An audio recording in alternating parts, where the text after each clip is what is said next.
yesterday's episode, people I discussed the N word, right? So NIGGR is considered a slur. I don't consider it a slur because I feel like I've looked into the etymology of the word. So that's what I wanted to do with you guys today.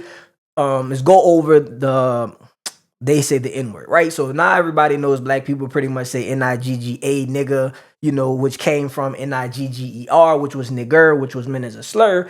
But the word Niggr, nigger, which was meant as a slur, right? It comes from Niger, the Latin Niger, and then you have Niger, the country in Nigeria, right? But then also going back further than Latin, Latin got a lot of its letters, etc., from the Greeks and the Phoenicians, etc., and they were inspired, and not gonna say they based their language, but they got a lot of their language components from Semitic people, and Semitic would count Middle Eastern, but also it goes all the way down into East Africa, right? So tracing back the lineage of the word nigger all the way, and you'll see this, for example, when you look at something like France's niggas, German is niga, Neger, Spanish is negro, which a gang in America, they call black people Negroes because what they were saying was Negro means black, but they were saying it in another language to poke fun at black people.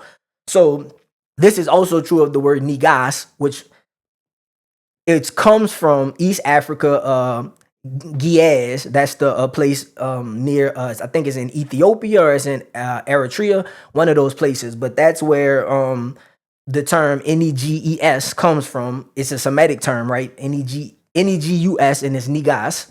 And so they meant it as a term of royalty, right? So if you trace the lineage back to really what nigas means, it means royalty, it means king. And actually in Semitic languages, like when people talk about Jesus, they say the king of kings, etc., they would have been calling Jesus a nigga, ironically, in the Semitic languages. So though I do understand Niggr is meant to be a slur, I just think if you just follow the history of the word, all it ever meant was black. And before it meant black, it actually meant king. So I think the joke is more on white people who try to use it in a derogatory way towards blacks. And I think black people should consider like not always accepting what white people throw at you, right?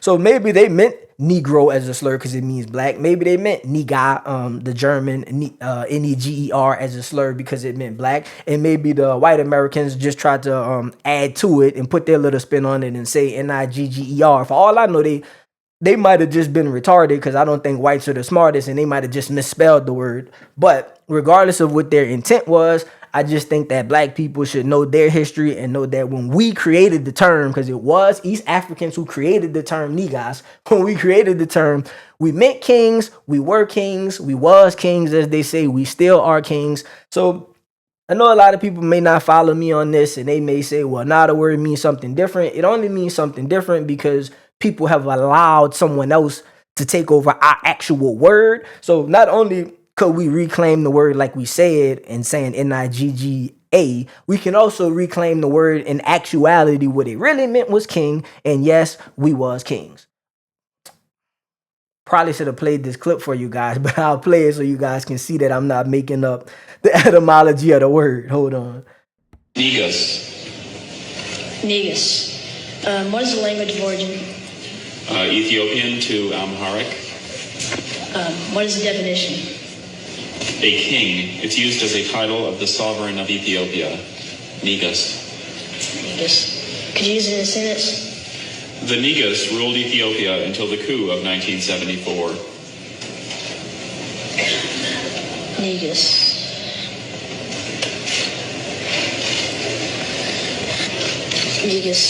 And Andrew, would you say the word loudly for the judges? Negus. One more time? Negus. Negus.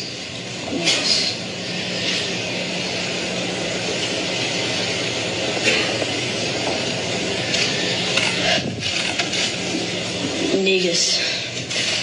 Negus. Negus.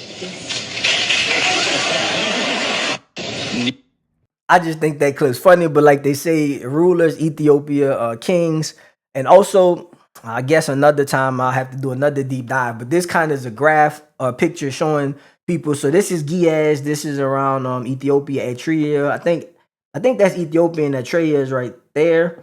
But That's where the word came from. And then as you see, the Semitic languages start in East Africa, and then they go up through the Arabic, the Semites that we know from Saudi Arabia, etc. And then as you see, Hebrew is big here. So I think in Hebrew, king might be Malik or Malachi or something like that. And so basically, a lot of these terms that are now used in like Ashkenazi Jews and in other Hebrew languages or spin-off Hebrew languages, the roots of these words and the roots of a lot of the beliefs, actually, like Amen and a few of the other things, they actually started in either Sudan or Ethiopia, and then they made their way up as people migrated through Egypt and into the Levant.